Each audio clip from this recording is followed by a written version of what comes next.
Friends नमस्कार आपण मानक मोर चैनल इंडियन फ्लेवर को बहुत बहुत स्वागत जनाऊँगी। फ्रेंड्स आज मुझे ओडिशार अति पारंपरिक और सुआदिया मकर चाउलर रेसिपी।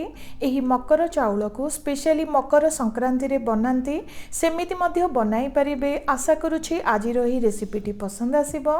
जदि भल लगे आज रही वीडियोटी को गोटे लाइक करदेवे। नुआ थिले आगु को नुआ नुआ वीडियो देखिबा पई चैनल टी को सब्सक्राइब करबा को भूलिबे नहीं। तो देरी न करी चलंतु आज रही रेसिपीटी को स्टार्ट करिबा।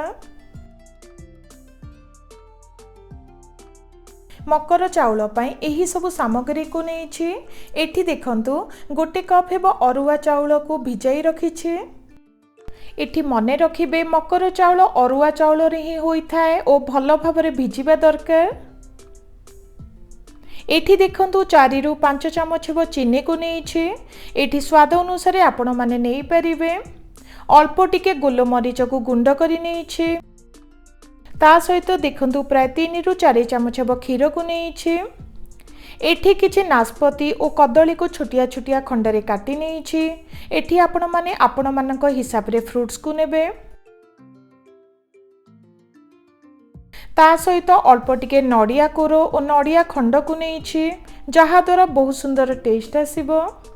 एठी अलैचर गुंड को नेछि। ता सहित गार्निश पई अल्प टिके पिस्ता और आलमंड को एही परी काटी नेछि। प्रथमे चाउलर पानी को छाणी नबा। गोटे मिक्सी को नहीं दरकार हिसाब रे अल्प टिके पानी दे टिके काठुआ करी बाटी नबा।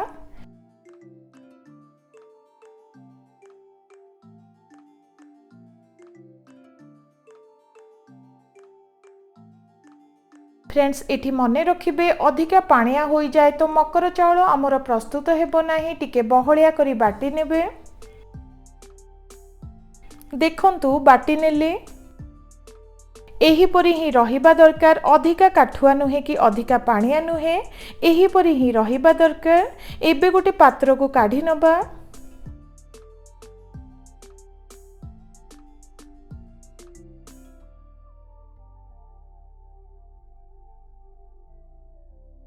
प्रथमे सेथिरे कटा फल को दबा। फ्रेंड्स एठी मु नाशपति और कदली को नेछि। आपण माने आपण मानक हिसाब रे फ्रूट्स को देबे।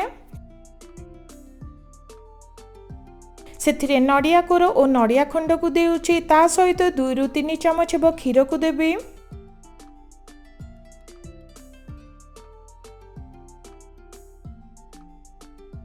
एबे सेथिरे कला मरीचर गुंड और अलैचर गुंड को दबा। ता सहित एठी मु 2 रु 3 चमच हेबो चीनी को देबे।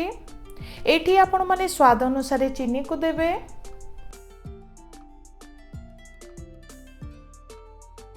फ्रेंड्स चीनी को देला परे चाउल सह सब को भलो भाबरे मिसाई नेउछि।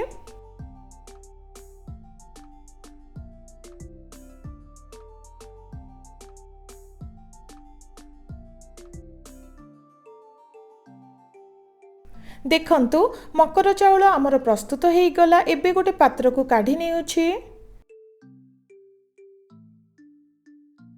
फ्रेंड्स एबे किछि पिस्ता और आलमंड को ऊपर सजाई नबा। तो फ्रेंड्स आशा करुछि आज रही रेसिपीटी पसंद आसीथिबो। निश्चित ट्राई करिवे। केमिति लागिले निश्चित शेयर करिवे। रहुछि नमस्कार।